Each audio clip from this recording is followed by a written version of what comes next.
Last week, we completely gutted our 26-foot box truck. It was intense, loud, and it was messy. It was a wake-up call. We fell into the trap of thinking our old 9-to-5 building habits still applied. We made some mistakes by moving too fast. Oops. Forgetting that building a home on wheels is a whole different beast. But look, we aren't letting a few hiccups slow us down. We're shaking it off and shifting gears. Today, it's all about the power. We're figuring out our custom solar panel install for the DIY box truck RV. So, let's get to work. I'm gonna wear my jellyfish socks. Don't be jelly. Today we're heading to Riverside, which is about an hour away, to pick up our solar panels. So that's letting us save a little bit of cash by not having them delivered. And see. We have made it to pick up the solar, and we have to go to a will call area. It doesn't have a very obvious storefront office building thing, so we're just gonna open doors that we can and walk in and talk to random people until some nice person tells us where to go. Hello? Hello? Solar panel? It's my first day. Last time we did this, we had them shipped to us for the fifth wheel. And shipping these days is outrageously expensive, and we all know why, with all the gas prices going up and everything. So it's really nice to just come here, which was a 45-minute drive for us, throw them in the back of a pickup, and then we're out of here. What was the best part about picking them up, though? They had amazing customer service. That went much easier than I thought. Yeah. I think I was planning on throwing box by box in the back and then having to tie it down. They have it all ready to go in a nice crate. We have to blow the crate apart though to get it out of there. Yeah, but that means we get to use crowbars. Yeah. Why don't you tell them what we just learned right now? Yeah, California is crazy. You have California state tax, California county tax Riverside, California city tax for Norco, California special tax Riverside County district tax, California special tax Riverside co-local tax SL. Yeah, anyway, so if you want to do a build in California, account for a lot of numbers for taxes in some areas.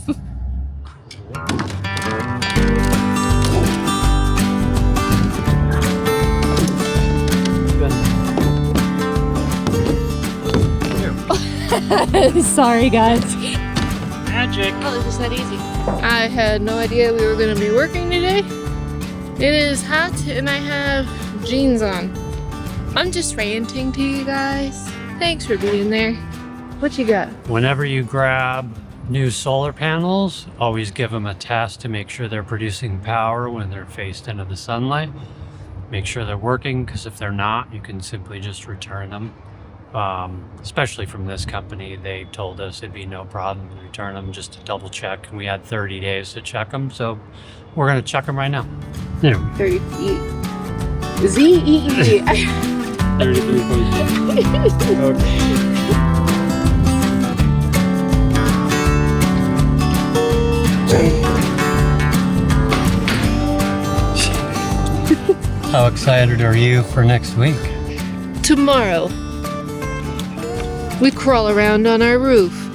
Not tomorrow. Next week, just like I said. This week, we had a couple things come in the mail. We also picked our solar panels up, so that means we can get onto our solar build. We will be mapping out our solar system on the roof of this box truck build. This is our third solar build that we're doing, so it should go pretty smoothly. We don't have everything we need, but that doesn't mean we can't get started. So what we're gonna do today is put together part of the system for mounting the solar panels down here and see those measurements So that way when we go up on the roof, we will be able to see how all the puzzle pieces will fit, because we will also have ventilation fans and air conditioning units up there. Let's get started on phase one, and we're gonna pull out our solar panels that are neatly stacked over here from the other day. Get those fitted to the angle mount, scissor mounts that move. Angle lifters. What are they called? I have no idea. Through research that we had done and watching other RVers, boondockers, putting your solar panel on a tilting mount has really increased the amount of sun that you can get on your panels. So for our third build, we decided that that was going to be our best route with 2,600 plus watts. We figure that we're gonna be doing pretty good, but when we get into some of those winter months, maybe with some sun tucked behind a cloud or 20, that being able to angle the solar panels would be significantly better than just having them flat. So it's not a system we will utilize all year, but when we need it, it is going to be worth it. Because like we said before, we did 2 other solar builds, one on a sailboat and one on a fifth wheel. And the sailboat, we didn't have to worry about that because we were close to the equator the whole time. Once we owned our fifth wheel, we were up a little north and that sun was low. We were like, oh yeah. As well as if you've got your solar panels on a tilting mount and they're absorbing a higher percentage of sunlight, that means you can get even more power to run your AC, your heating, you know, everything in that system, and still possibly charge the batteries. I don't know, but I'd be very curious to see. For me, the tilting panels will just give us more hot cups of coffee and tea on those gloomy days. So this will be a completely new thing for us to install and figure out. So we'll let you know how much it sucks or how awesome it is. Let's get on with it. Some good trail mix. So if you're wondering how the heck do they move and do the thing, it's a manual system where you will take this out, move it to whatever height you want, put this in the hole, and the wing nut along with this guy will hold it in place.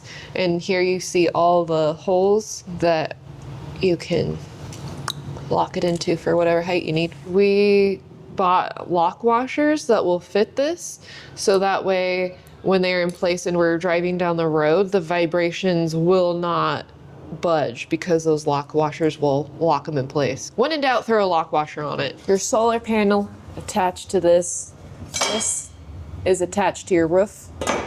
Then you pull this up. This one locks the bad boy wherever you want. So you can do extreme or not so extreme, and you're good to go for angling more sun energy. And then when you're done, you undo them, put them down, put the screws back in, and your solar panels are flat again on the roof. And I like that everything looks pretty beefy.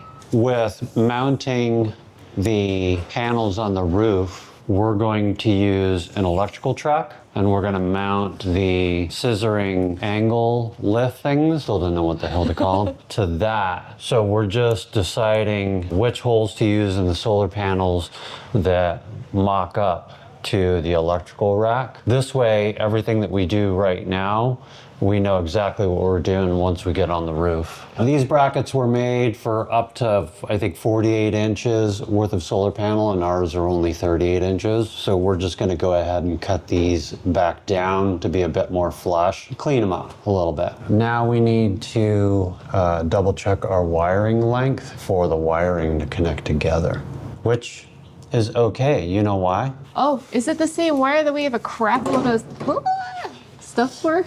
Because we've been hauling around this wire right here since we were sailing in Greece. We've used that in our first solar build, our second solar build, and now our third solar build. We're still have the same freaking. And we're still gonna have a bunch more when we're done.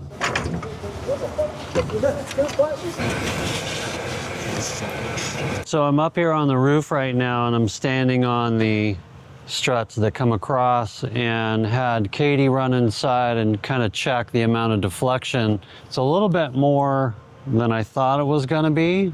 That brings up a couple of questions I think that we will have to address to possibly reinforce more of the struts for when we put the AC up here, as well as end up doing another section towards the front to where I can walk on here and actually have the support.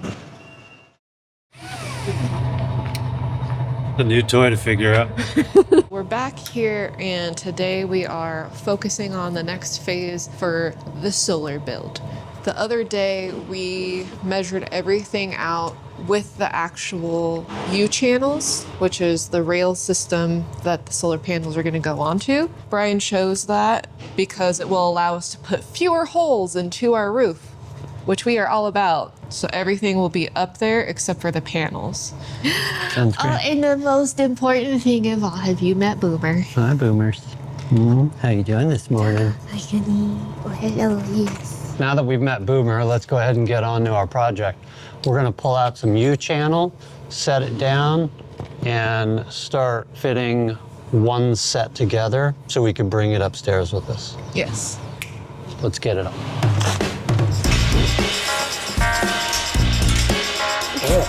All right, what we have here is we've got a U-channel that is commonly used for conduit and electrical items. So to go along with that, we've got some steel cone nut, and these will slide in, and then you spin them in to then secure them. Then we will take a hex bolt, a flat washer, and a lock washer to then assemble through our tilting solar mount and attach that where we want it. We're going to do both sides of this, and then we're going to put that on the scissor lift, and we're going to take it up there, and we're going to set it up, then figure out where she's supposed to be. Going up there, all we want to do is focus on the distance between this set of panels to the next set of panels that'll be in front of it.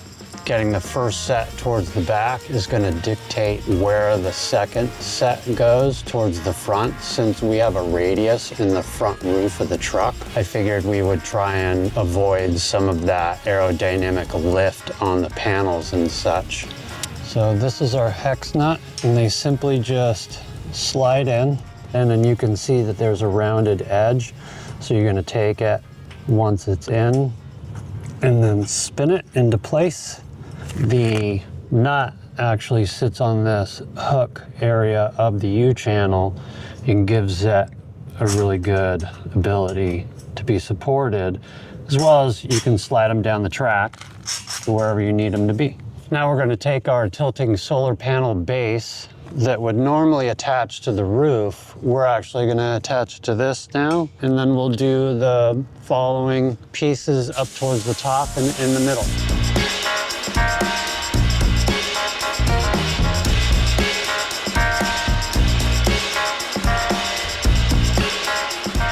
The distance from edge and hole is different than the distance from edge and hole.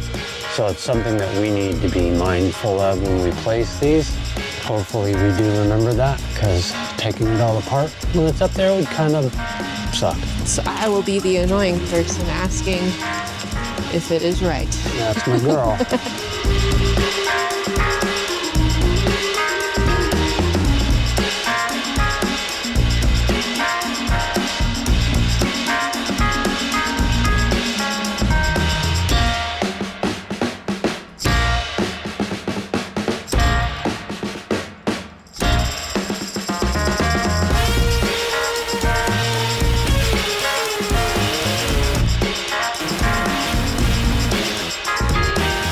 I planned on using a nice big flat washer on top of the aluminum track, and they're too big, but I like the surface area that these would cover, so we may just grind down a 3/16 inch and then slide it on there and get them to fit. That way it covers the whole surface of more or less the U-track underneath and puts better pressure. My fear is that the aluminum would just keep bending unless you really cranked it down, and I think that would be disappointing. All right, here's the bet. How many times do you think we'll have to go up and down in order to place the first 3? I'm gonna say 1. 1, the confident 1. It's gonna be 7.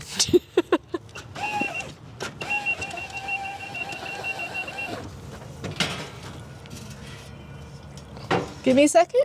Yeah.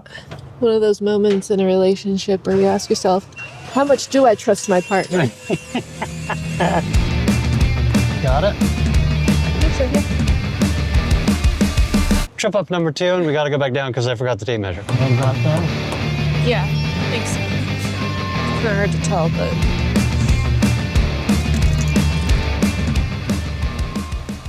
Okay, now we know the placement of both of these racks, and we're gonna go ahead and anchor down in the roof struts for the first one that we placed, and then we'll come up here, double check our measurements again, and then anchor this one down, and then we'll flip the truck, turn the truck around.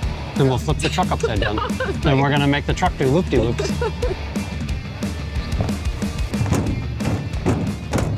If anything, we just fill it with Lap goo. lap goo. The first hole in our home hate doing that's gonna this one. stay. Hold on. Moment of silence. Pivotal moment. Do you remember when we had to drill a hole in the boat? Yeah. This is the same sensation. The hole was in the bottom of the boat. Yes. And now the hole is in the top. I hate this first hole. Hit it.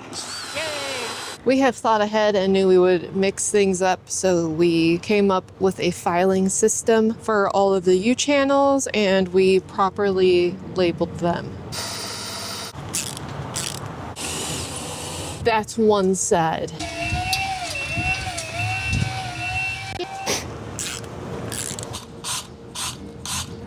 All right, we got them all up there. We're ready for the next phase as soon as we get our VHB tape, and then remount everything, and then put the panels up here. Man, that feels good.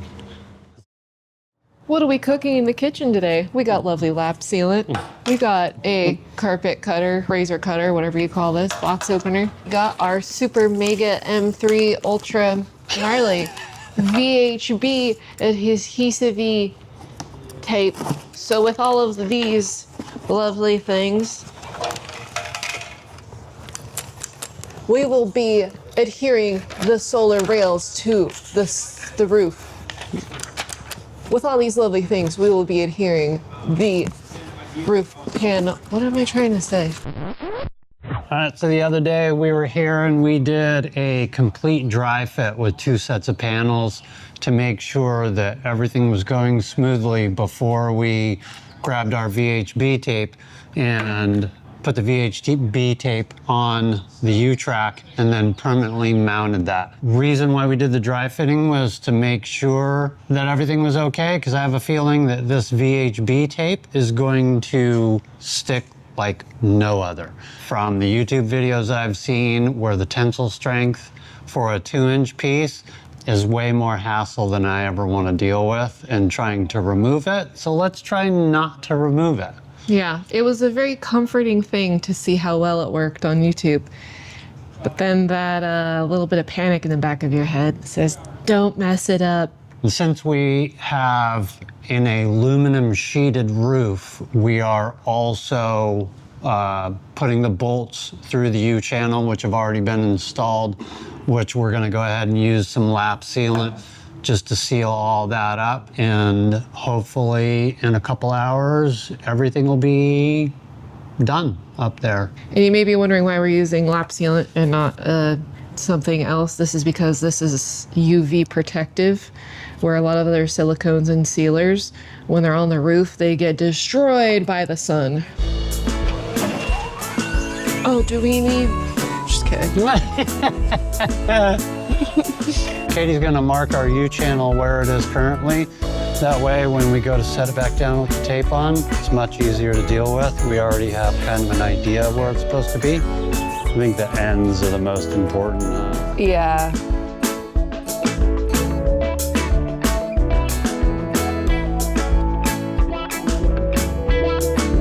Now we're going to disassemble everything and get the back sides of the U-channel tape.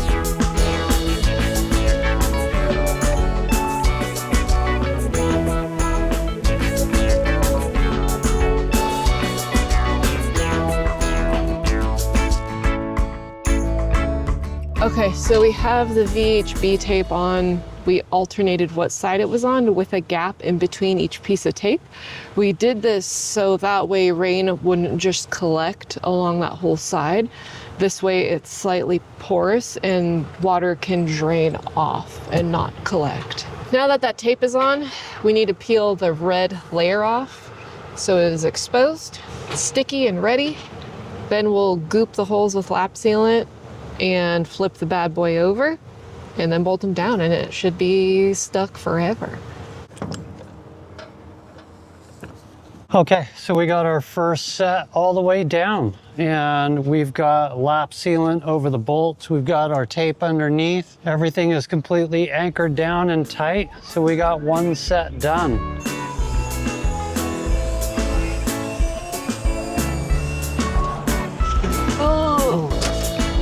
Towards you. Oh, wrist power. Let's just align that there. So there we have it. The first two solar panels are up here. Everything is waterproof, hopefully, and very well stuck. Well, make sure you like and subscribe because next week we are replacing the damaged wall on the side of this box truck. Bye, guys.